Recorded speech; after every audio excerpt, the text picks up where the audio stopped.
더스틴 호프만이 주연을 맡은 이 빠삐용이라는 영화가 있습니다. 그 영화는 1973년 이 당시로는 엄청난 금액인 1200만 달러, 지금 환화로 계산하면 164억의 제작비가 들어간 영화입니다. 그 영화를 보면 이 자유를 갈망하는 한 인간의 이 도전 정신이 나와 있습니다. 이 빠삐용이라는 이 말은 프랑스어로 나비를 뜻합니다. 이 주인공은 가슴에 이 나비 문신이 있었는데 그래서 사람들은 그를 이 빠삐용이라고 이렇게 불렀습니다. 그는 억울한 살인 누명을 쓰고 감옥에 갇혀 있었습니다.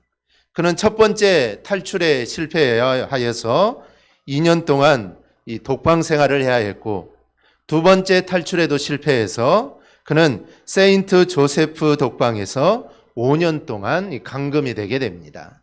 하지만 그는 포기하지 않았죠. 그는 또 세 번째 탈출을 했는데 그때도 붙잡혀서 이번에는 악마의 섬으로 보내져서 종신토로 감옥 생활을 하게 됩니다. 그러나 그의 도전은 거기에서 끝나지 않았습니다. 그는 백발노인이 되어서 마침내 그 악마의 섬을 탈출하고야 맙니다. 이 빠삐용은 높은 절벽 위에서 과감하게 이 바다로 뛰어내립니다. 물론 그는 아무런 계획 없이 바다로 뛰어내린 게 아닙니다. 그는 탈출하기 전에 먼저 코코넛 열매들을 채워 물에 뜨는 기구를 만들어서 그 기구를 먼저 이 바다에 던졌습니다. 이 바다에는 식인상어가 가득하고 파도가 심했지만 그는 밀물과 썰물의 시간대를 연구해서 나름대로 기가 막힌 타이밍에 그는 그 섬을 탈출을 하게 됩니다. 그렇게 빠삐용은 바다 위에 던진 그 기구를 타고 그 악마의 섬에서 점점 멀어져 갑니다. 그 광경을 높은 절벽 위에서 홀로 지켜보는 사람이 있었는데 이 빠삐용의 친구였던 이 드가였습니다. 이 두 사람의 모습이 비춰주면서 이 영화는 막을 내리게 됩니다. 한 사람은 이 자유를 찾아 생명을 걸고 도전해서 악마의 섬을 탈출할 수 있었지만 이 합해 위조범이었던 드가는 자유를 포기하고 미래가 없는 암담한 현실 속에 안주하고 말았음을 이 영화는 보여줍니다. 이 빠삐용이라는 이 영화는 이 작가의 상상에서 나온 이야기가 아니라 그 악마의 섬을 실제로 탈출한 앙리 사리에의 생생한 이야기를 담은 실화를 바탕으로 해서 만들어진 영화입니다.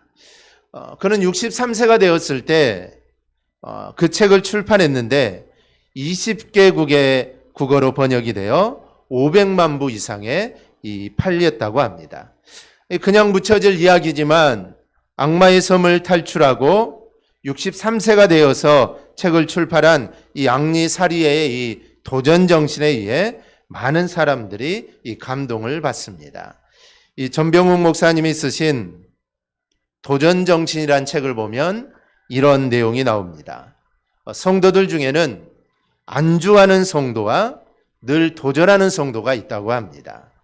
안주하는 성도들은 하나님의 위로와 은혜를 받기 위해 교회를 나옵니다. 세상의 모든 짐을 다 짊어지고 교회에 나와서 이 짐을 해결해 달라고 예언을 합니다. 문제가 생기면 직면하지 않고 고개를 돌리거나 피해버립니다. 현실 도피적인 성도들입니다. 이들에게 어떻게 영적 전쟁터를 맡길 수 있겠습니까? 그런데 이 초대교회 성도들은 안주하지 않았습니다. 그들은 세상의 도전 앞에 그들은 목숨을 걸고 응전했습니다. 조건은 늘 열약했죠. 조건은 좋지 않았습니다. 그러나 그들은 성령님을 의지해 할 일을 했던 것입니다. 그래서 그들은 사자 앞에 설 수 있었고 죽음 앞에서도 그들은 담대할 수 있었던 것입니다. 이렇듯 도전 정신은 언제나 한계를 뛰어넘는 힘을 줍니다. 좋은 환경이라면 누구나 다 할 수 있겠죠. 환경이 좋으면 다 할 수 있습니다. 그런데 아무리 환경이 좋아도 하지 못하는 사람들도 있습니다. 그래서 중요한 것은 이 도전 정신이다라는 것입니다. 그러면 이 전병우 목사님은 왜 이 도전 정신을 이렇게 강조할까요?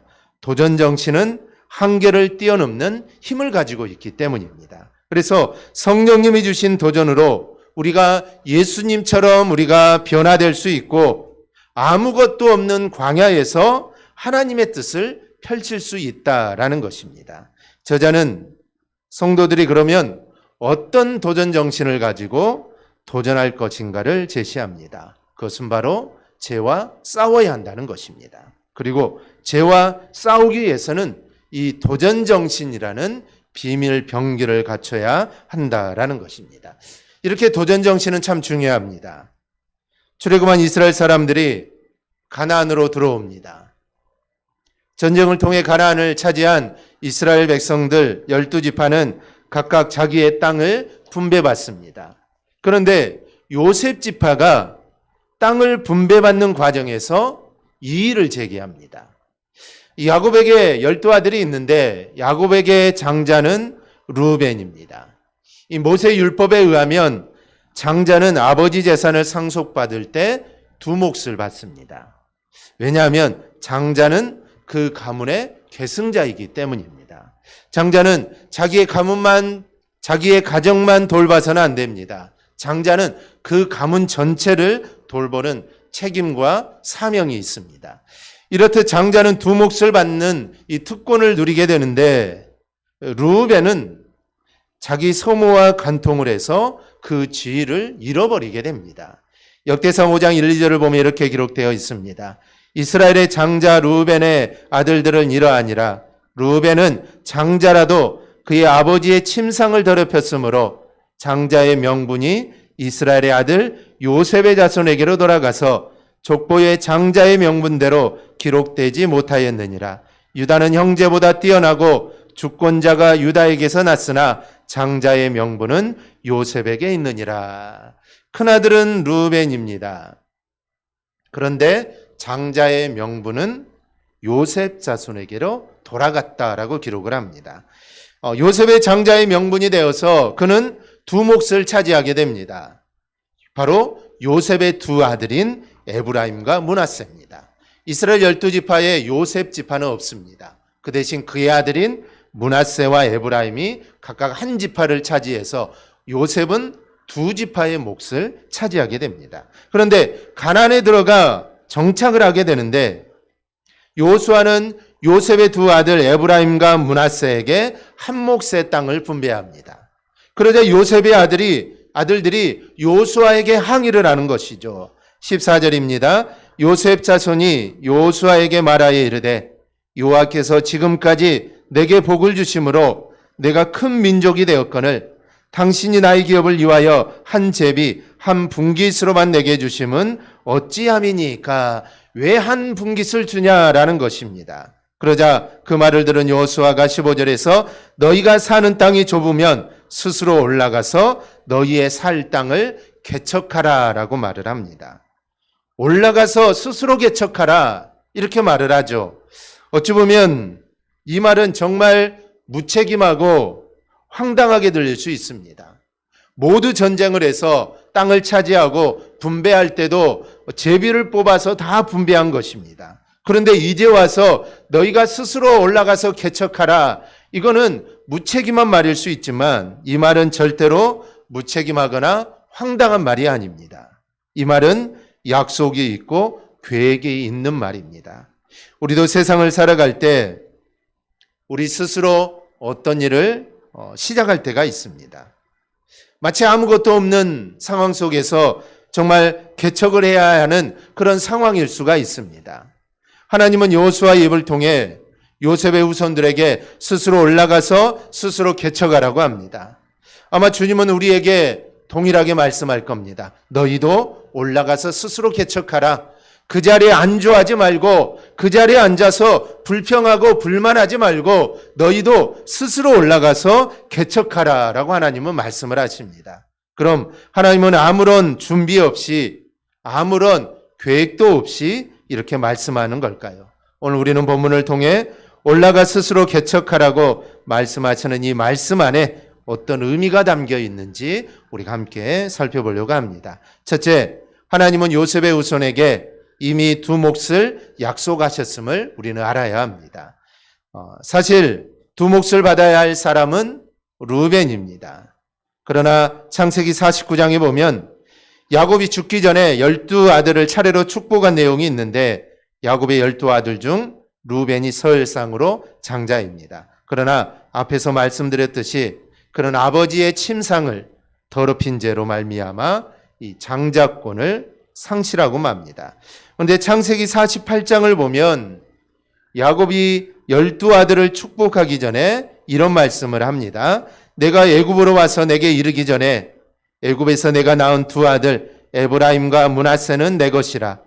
르우벤과 시므온처럼 내 것이 될 것이요 이들 후에 내 소생은 내 것이 될 것이며 그들의 유산은 그들의 형의 이름으로 함께 받으리라. 야곱의 첫째, 둘째 아들은 르우벤과 시므온입니다. 그런데 에브라임과 므낫세가 르우벤과 시므온 같이 된다는 것은 에브라임과 므낫세가 각각 한 지파가 된다는 말씀입니다. 그리고 실제로 이제 레위 지파가 하나님의 일을 전담하게 되므로 이스라엘 12지파의 한 지파가 비게 됩니다. 그 한 지파의 자리를 요셉의 아들이 차지를 하게 되죠. 요셉의 후손이 두 지파가 되었기에 당연히 땅도 두 몫을 받아야 합니다. 그런데 이미 하나님이 창세기 48장에서 그 일들을 약속하셨다는 겁니다.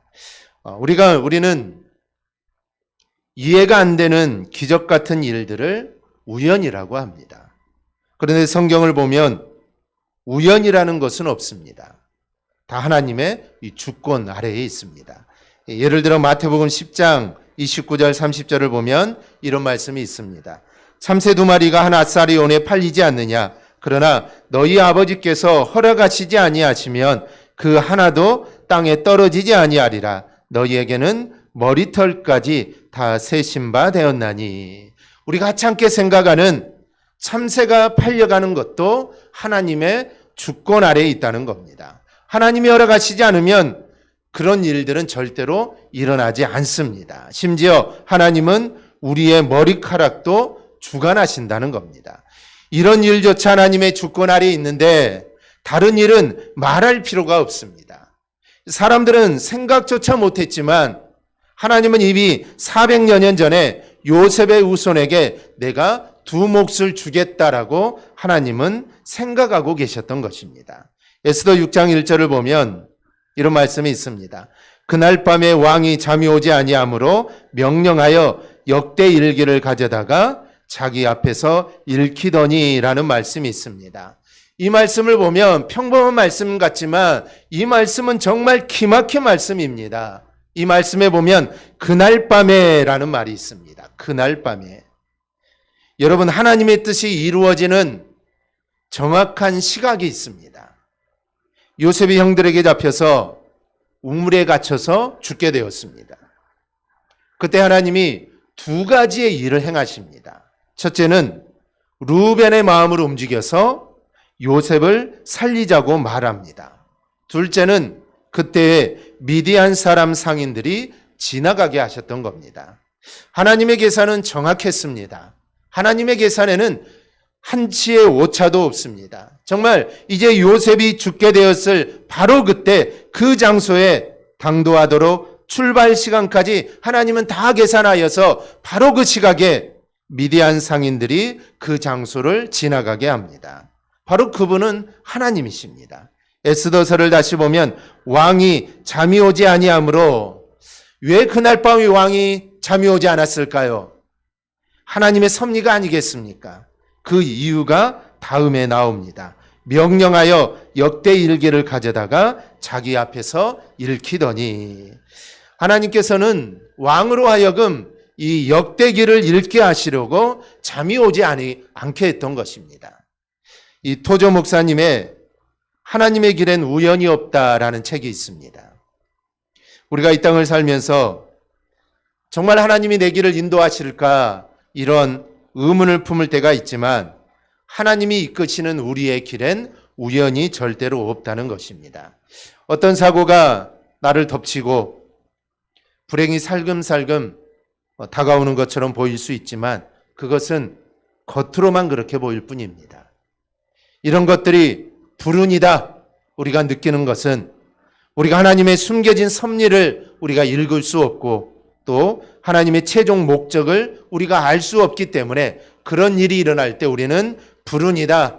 우리는 이런 이야기를 합니다. 그래서 믿음의 사람은 오직 하나님의 섭리를 따라 하나님이 정하신 길을 나아갈 뿐이다 라고 말을 합니다. 토조 목사님은 변하지 않는 진리를 붙들고 하나님의 길을 확고히 걸어가면서 그렇게 걸어가면 하나님이 정하신 길로 걸어가게 될 것이다 라고 우리에게 말을 합니다.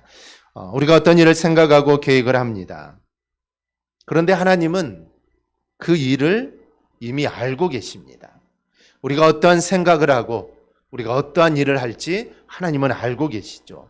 그래서 우리가 어떤 일을 계획하고 준비하면 하나님께서는 그 일들을 어떻게 도우실지 또 어떤 사람을 붙여주실지 하나님은 생각하고 계십니다. 그래서 기도 중에 계획하고 준비한 일이라면 도전하라는 것입니다. 즉 올라가서 스스로 개척하라는 것입니다. 그런데 우리는 생각만 하고 있지 실패가 두려워서 실제로 움직이지를 않습니다. 도전하지를 않습니다. 도전해도 중간에 포기를 합니다. 그래서 일이 이루어지지 않습니다. 이사야 9장 6, 7절을 보면 하나님이 우리를 구원하시기 위해 어떤 일을 하시는지 기록되어 있습니다. 이는 한 아기가 우리에게서 낳고 한 아들을 우리에게 주신 바 되었는데 그의 어깨에는 정사를 메었고 그의 이름은 기묘자라 모사라 전능하신 하나님이라 용전하시는 아버지라 평강의 왕이라 할 것이요 그 정사와 평강의 더함이 무궁하며 또 다윗의 왕자와 그의 나라에 군림하여 그 나라를 굳게 세우고 지금으로도 이후로 영원히 정의와 공의로 그것을 보존하실 것이라 만군의 여호와의 열심히 이를 이루시리라. 아멘. 하나님의 열심이 결국 나를 구원한다는 것입니다. 하나님께서는 우리를 향한 열심이 있습니다. 우리를 도우시려는 열심이 있습니다. 우리는 이 사실을 알아야 합니다. 요셉의 후손들에게 너희는 올라가서 스스로 개척하라 말씀하시는 하나님의 말씀은 빈말이 아닙니다. 이미 오래전부터 하나님은 이 지파를 도우려고 하나님은 계획하고 있었던 것입니다. 우리가 하나님이 우리에게 주신 일들을 감당할 때 또 내게 주어진 달란트를 일을 할 때 하나님은 도울 준비를 하십니다. 하나님의 길엔 우연이 없습니다. 하나님의 길은 다 필연입니다. 그러니 우리가 생각하고 계획한 일에 우리가 담대하게 나아갈 수 있기를 바랍니다. 거기에 반드시 하나님의 도우심이 있습니다. 그 도우심으로 일을 이루는 삶을 우리가 꼭 살아가기를 주님의 이름으로 축복합니다. 두 번째로 올라가서 스스로 개척한다면 분명히 어려움이 있습니다. 본문 15절 16절을 보면 에브라임 산지가 좁으니 브리스 족속과 르바임 족속의 땅 살림으로 올라가라고 합니다. 그러자 요셉의 후손들이 거기엔 철병거가 있다고 합니다. 그 당시 이스라엘은 아직 청동기 시대를 벗어나지 못할 때입니다. 이제 청동기가 지나면 이 철기 시대가 오지 않습니까? 그런데 이미 가나안 족속들은 청동기 시대를 지나 모두 철병거와 철제 무기를 가진 족속들입니다. 그러니 이들과 싸운다는 것은 불가능합니다. 서로 칼이 부딪히면 이 청동기의 칼은 다 부서져 버립니다. 그러니 이 철기병거와 철기를 가지고 있는 가나안과 싸워서 그들을 이긴다는 것은 이거는 불가능한 일이죠. 그래서 이들은 불만스러운 말을 하는 것입니다. 거기에는 철병거가 가득한데 우리가 어떻게 올라가서 그 땅을 차지할 수 있느냐라는 것입니다.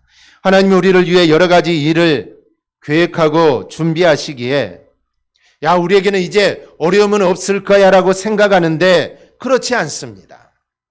모든 일에는 다 어려움이 있습니다. 그러면 하나님이 허락하셨는데 하나님이 올라가라고 했고 하나님이 하라고 했고 하나님이 인도하셨는데 왜 어려움이 있는 것일까요? 가장 큰 이유는 우리를 기도의 사람이 되게 하려고 하기 위함입니다. 에스더 36장 7절을 보면 주 여호와께서 이같이 말씀하셨느니라. 그래도 이스라엘 족속 이같이 자기들에게 이루어 주기를 내게 구하여야 할지라. 내가 그들의 수요를 양떼같이 많아지게 하되. 하나님께서는 36절까지 말씀해서 이스라엘을 내가 회복시켜 주겠다라고 거듭해서 말씀을 합니다. 하나님께서는 이스라엘을 회복시켜 주시되 하나님의 주체적으로 그들을 회복시켜 주실 것을 약속합니다. 내가 너희를 반드시 회복시켜 주겠다. 내가 너희를 다시 너희들 땅으로 돌아가게 해주겠다. 하나님은 거듭해서 말씀합니다. 그런데 37절을 보면 그래도 이스라엘 족속이 같이 자기들에게 이루어 주기를 내게 구하여야 할지니라 라고 말씀을 합니다. 무슨 말씀입니까? 하나님의 회복의 약속이 있음에도 불구하고 이스라엘 백성들은 하나님께서 그렇게 일들을 이루어 주기를 간구해야 한다라는 것입니다. 이스라엘의 포로 생활에서 벗어나기를 위해 구해야 한다는 것입니다.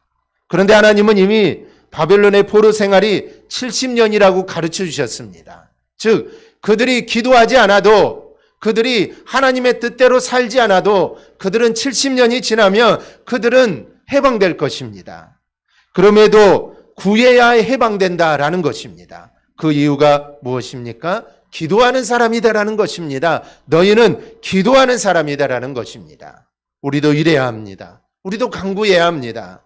내가 기도하지 않아도 하나님이 다 하실 거야. 내가 기도하지 않아도 하나님이 다 주실 거야. 맞습니다. 하나님은 다 주실 겁니다. 내가 기도하지 않는다고 해서 하나님이 우리를 버리거나 그러지 않습니다. 하나님은 다 하시고 다 주실 것이지만 하나님은 그것보다 우리에게 더 원하시는 것이 있는데 우리가 기도의 사람이 되는 것입니다.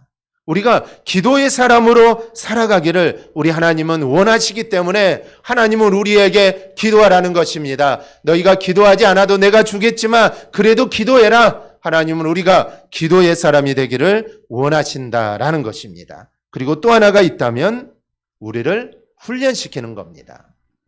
이스라엘 사람들이 애굽에서 나와 가나안으로 가는 데는 10일 정도면 가능합니다. 그런데 하나님은 왜 광야의 길을 걷게 하셨을까요?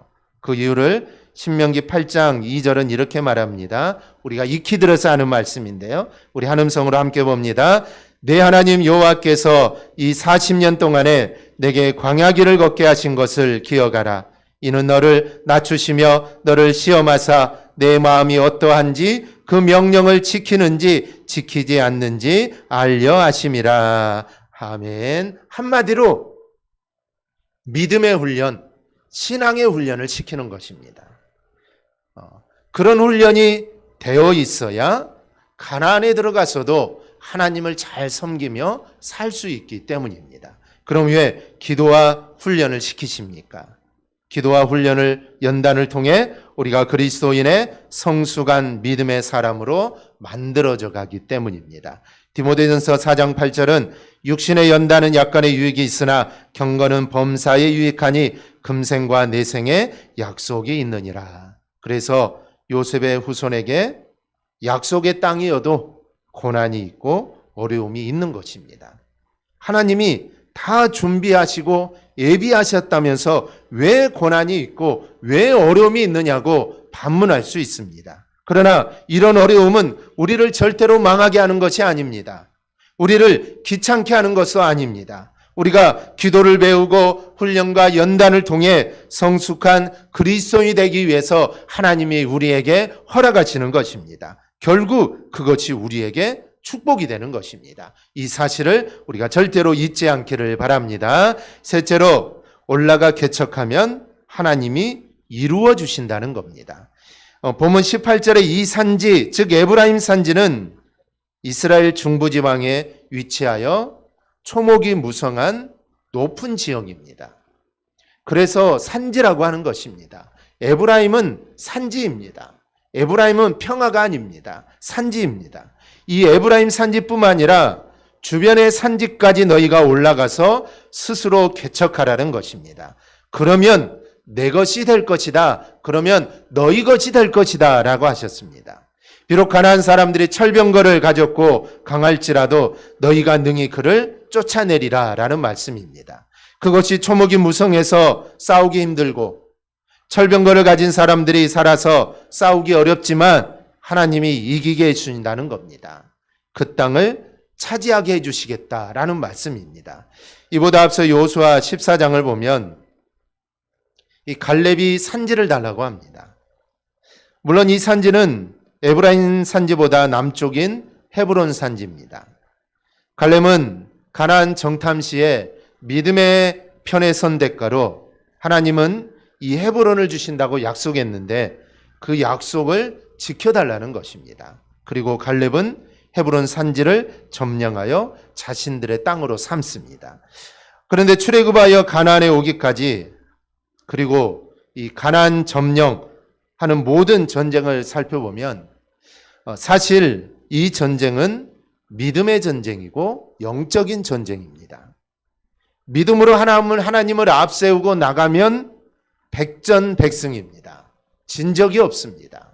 하나님을 앞세우고 나가면 진 적이 없습니다. 하나님이 이기게 해주시기 때문이죠. 그런데 하나님을 의지하지 않고 하나님을 앞세우고 나가지 않은 전쟁은 졌습니다.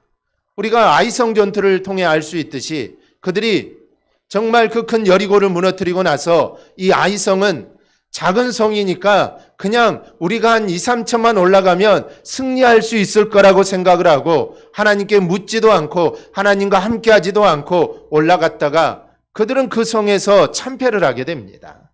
즉, 이 모든 전쟁은 영적인 전쟁이고 믿음의 전쟁입니다. 하나님과 함께하느냐, 하나님과 함께 살아가느냐, 이것이 문제였던 것이죠. 하나님과 함께하면 다 이기게 해주십니다. 심지어 하나님은 해와 달을 멈추어서까지 이기게 해주십니다.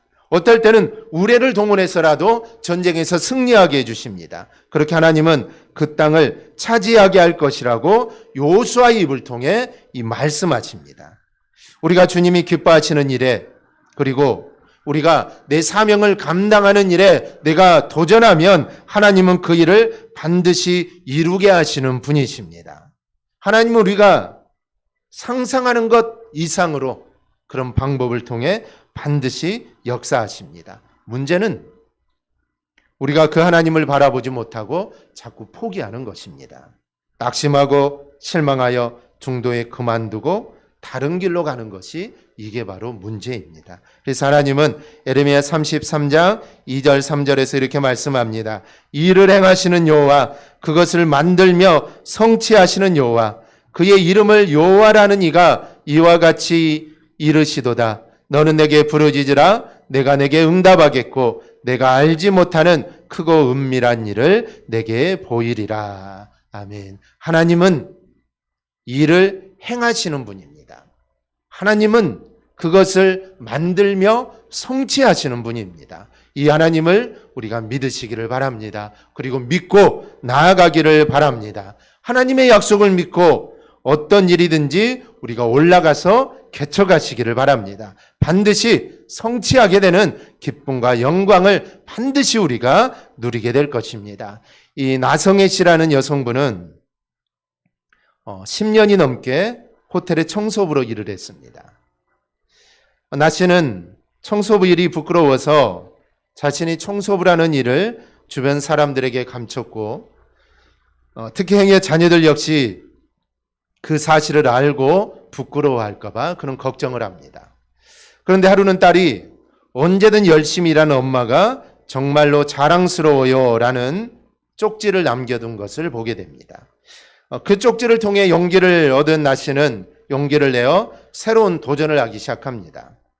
이 청소부 일을 하면서 공부를 병행해 이 방송통신대학을 졸업하고 이후 경기대에 진학해 대학원까지 마쳤습니다. 나 씨는 그간의 경력과 공부하는 학위를 인정받아 해전대학에서 서비스에 대한 강의를 하는 겸임 교수로 임용이 되게 됩니다. 이 사랑하는 딸의 격려가 나 씨의 새로운 도전을 가능하게 만들었던 것입니다. 이렇게 아무리 별것 아니라고 초라한 일이라 하더라도 그 자리에서 최선을 다하고 열심을 낼 때 새로운 길이 열리게 됩니다. 왜냐하면 하나님이 도우시기 때문입니다. 하나님을 믿고 최선을 다하는 사람에게 주님은 생각하지도 못한 길들을 열어주십니다. 그러니 두려워하지 말고 모든 일을 시작하십시오. 반드시 하나님이 함께 하실 것입니다. 여러분, 오늘 일을 기억하십시오. 오늘 말씀을 우리 기억하십시오. 올라가서 스스로 개척하라. 이 말은 내가 너와 함께 할 것이니 두려워 말라는 말입니다. 시작하기만 하면 내가 그 일을 이루겠다는 하나님의 말씀입니다. 이 말씀을 기억하고 우리가 계획하고 꿈꾸는 일들을 우리가 시작할 수 있기를 바랍니다. 그러면 하나님이 반드시 함께 하셔서 그 일들을 이루어 주실 것입니다. 바로 이러한 은혜가 우리 모두에게 있기를 주님의 이름으로 축원합니다. 아멘. 기도하겠습니다.